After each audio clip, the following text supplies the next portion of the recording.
Today we are going to interview an Ayurvedic doctor, Srilata ma'am, with our group members, and here we go. Hi ma'am. Hi, you're all welcome from SR University. We are all welcome to my hospital. Please visit. Thank you. Ma'am, can I ask one question? Sorry. Yeah. Can you tell us about your medical background and training? Basically, I am an Ayurvedic graduate. I have done my emergency medical care PG from American Institute of Medical Sciences. I have done my MSc Applied Nutrition. I am pursuing my MSc Psychology, and within 2 months I'll be finishing my psychology also. And I am mostly interested in dietetics, and I am present working on diabetic diet and weight loss processes. And in upcoming days, I wanted to exhibit myself as an weight loss expert. Thank you. What motivated or inspired you to become a doctor? It's my childhood actually. My brother, when he was born, literally you all know that a baby, as soon as a delivery, the baby has to cry. Then only is a healthy baby. My own brother, did not cry for 10 to 15 minutes. And it was hardly something, some pediatrician rushed to the hospital and some treatment was going on. And then he has cried. It means delayed cry and all. And it was not diagnosed actually. Why the cry was delayed and all. And it was went, and 2 years of vaccination schedule and all, it went on nice. But he was suffering with continuous cough, continuous fever, continuous motions and all. Something over the time he used to be feeling sick and all. And after 2.5 years, he was diagnosed as a VSD. He was having cardiac congenital heart disease, and that was the reason for his delayed birth and all. And at that point of view, I was I was 6 years old in that incident. I was just 6 years old, and it made me. It was diagnosis was late actually. So early diagnosis, early treatment. My policy is early diagnosis and early treatment. And I thought of becoming a doctor, and my father motivated me to become a doctor. Ma'am, what are the biggest challenges you faced during your initial years of service as a doctor? See, medical student medical subject is vast, it's an ocean. Till now also we are studying, means still we have been updated for the upcoming generations and all. Now we are having open surgeries. Now we are into laparoscopy, and Hyderabad lifestyle we are into robotic surgery. This many upcoming areas we have to focus, and we have to be updated. It's a challenging. Every day is a challenge because we need see a number of patients, and the patient has to be satisfied. We has to find out the diagnosis correctly and guide the patient in the treatment protocol, and we have to get rid of the symptoms. The patient should feel happy by coming to a hospital or taking the treatment by me. How do you stay updated on latest advancements and medical treatments? We'll be going to a number of online courses. We'll be posting online courses, and we'll be every now and then we'll be attending CMEs. CME is the continuing medical education, right? And some diploma courses updated also. Ma'am, what advice would you do for those who aspire to become a doctor? Yeah, becoming a doctor is not an mama force or not papa force. The student has to be passionate, entering into the medical field to serve the people. It is not just making money. It is secondary. Making money as a doctor in a medical field, it's not secondary. For this, that is for only survival. But main motto is doctor is a god, right? In older versions, or we believe the theme that doctor is a god, because we get rid of the patient emergency conditions, we'll heal him like anything. So that designation is given by the public, by the patients to the doctor. So the student itself has to be passionate, and she has to be very dedicated towards the patient. Then only it is possible, and it is a step for the success. And my mama wanted me to become a doctor. It doesn't work. She'll have a certificate. She'll finish her graduation or PGs and all. But rather, she can't express herself. She can't exhibit herself in a right way. I feel. Thank you, ma'am. how was your experience as a doctor?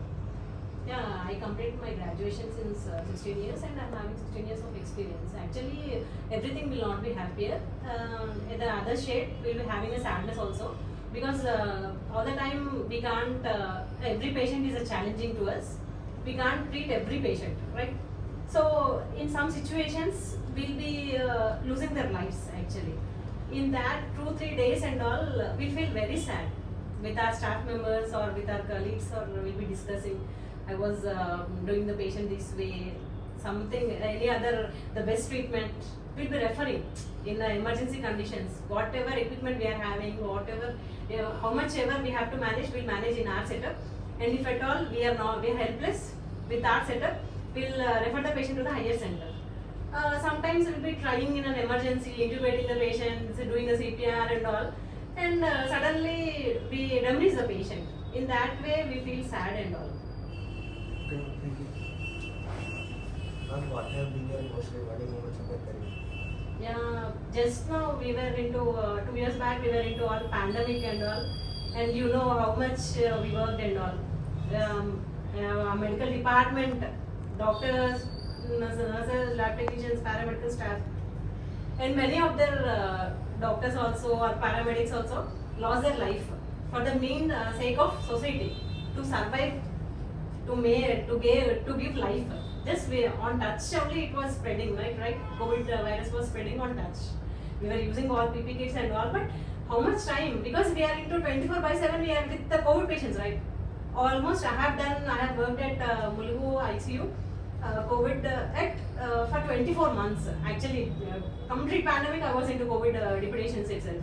So completely, my younger child was just 8 months and all. I was feeling sad after coming home. Literally, because I can't, she was coming to me, I was scolding her, I should not touch her, I should not give a hug to her. And my elder one was asking on her birthday. She has a habit on her birthday, I wish her on the bed itself. So she have a habit of kissing me and hugging me. Mama, I can't kiss you this time. Mama, I can't hug you. And that made me cry that day. But I was happier. I saved many of the lives in COVID period. Working of 24 months long, and we were also feeling sick, feeling tired, feeling sad, feeling happier. I was happier. One of the pandemic made me as a COVID warrior, right? And why did you choose dietetics? Actually, in my early stages of this thing and all, every patient was coming to me after giving a medical prescription and explaining the medicines and all. What to eat, what not to eat, what to be taken, what not to be taken, what is avoided, what is recommended. That type of questions, a number of patients, every patient will be asking that this thing and all. We'll be generally advising them, but somewhere it was, I felt unhappier for generalized statements and all. Don't eat this thing, don't eat this thing, you eat this, you eat fruits, you take plenty of water. It is generalized. So I thought it is not, I should not give a generalized advice to the patients, because every patient is, and they'll be having a number of health problems, they approach us. So as per their health problems only, I have to suggest them a customized and tailor-made diet charts and give them. And then that intention made me to complete my MSc Nutrition, and I have done my internship of dietetic internship from Yashoda Hospitals, and I have done my PG diploma from National Institute of Nutrition. And I was updating myself and all. And National Institute of Nutrition, I completed my PG diploma. That gave me vast differences how to advise a patient. I present now also, I'll be making them wait for 10 to 15 minutes. I'll be taking their weight and height, and then calculating them their BMI, and then calculating a per day daily calorie count, and then I'll be advising them a customized diet chart. This is my routine. Okay, thank you. What are the best suggestions you give to patients from your experience now? See, patients, right, they'll be negligent toward health problems. for a small example, don't feel anything, don't feel bad. This is the best suggestion from my side, with my experience I am telling. We'll be seeing one patient at the OP table itself. It will be on higher side. We'll be suggesting them antihypertensive drugs and all. The patient will be taking the drugs but not taking medications. They'll just leave it. They'll why I have to start in this earlier stage these drugs, for example diabetes or hypertension and all. They'll be neglecting. We are not taking the medicines. Your body is not tolerating. Your BPs are fluctuating. It will be higher and all. Days prolong. We are prolonging the days without medication, and obviously your body also will be reacting that to high blood pressures, and it will be constantly maintaining. You will be into hypertension and all, and that will be the major complication to get sudden cardiac arrest or brain stroke, paralysis, all these are problems. The patient doesn't know, and first visit we can't explain, because a number of complications we can't explain as a textbook. We can't explain the patient. If at all explain, we give a try to explain the patient also. They'll be thinking that madam is afraiding, madam is creating an fearness in my brain and all. So that is not my intention. The patient has to believe in the doctor first of all, or trust a doctor. Whatever medical profession is going, whatever doctor is going, he has to trust. He should have trust. I am going to advice. They are giving me best advice. I will follow that instructions for my better living. But basic, they are not at all listening to the patient. They will be negligent, and suddenly they will land up into many problems, and they are losing their lives also. Nowadays also we are seeing. In that much of we are having now a number of these things. If at all you search in the Google, what are the complications of hypertension, you can type and you can study also. Though he is having the knowledge, he is neglecting. One set of public will be having. They are not educated. They can't browse. They can't go into the Google and ask the questions. They'll lack of knowledge. They are landing into problem. Urban people are landing into problems, because they are highly educated, they know all the complications, but they are neglected. Fine, my best suggestion is don't neglect your health. Your health is in your hands, not as your treating doctor, right? I just, as being a doctor, or I or other doctor, just will give an advice, that's all. Rather, your work has to be started. You should take the tablet. I can't take the tablet for you or for the patient's sake, right? You should take the tablet, and that has to balance your health issues, right? For that only we are taking the medications, and they are neglected.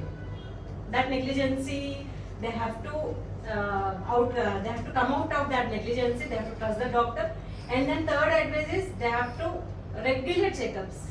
He knows he's hypertensive, he knows he's diabetic, but for first prescription of 2 years back prescription, still now also you'll be maintaining same medicines. It is not that, no. 2 years back my face is not like this, my color is not like this, my energy levels are not like this. Everything, our time is prolonging, our bodily functioning changes also will be appearing. Metabolism also will be disappearing, right? Will be having many changes will be taking place in your body. But the patient wrongly misbelief. I am having hypertension. I take that medicines only. It is controlled or not controlled. He is not bothered, right? He is not bothered about himself. Not for my sake or he is not bothered about himself. That makes that situation lands into many complications and sudden deaths also. And their family members, if we see that, family members will be feeling sad and all. But we'll be telling n number of times in the OP cabin only. You should not neglect, you should control, you should regularly take exercise, you should have physical activity, you should take regular medications, regular checkups. You should come, 1 month prescriptions I am giving. Every month you have to come, you have to visit. That fellow thinks every month visit, I have to pay every month of consultation for the month. I can't come to you and treat. I can't come to your home and I can't. You should come to me. You wanted your treatment. You should come to the doctor. Whenever you are coming to the doctor, you have to trust. And blindly, whatever we are suggesting, 15 days review or 1 month review or 3 months review, you should blindly follow that. For your health sake only, we are not advising. For not benefiting of health professionals, right?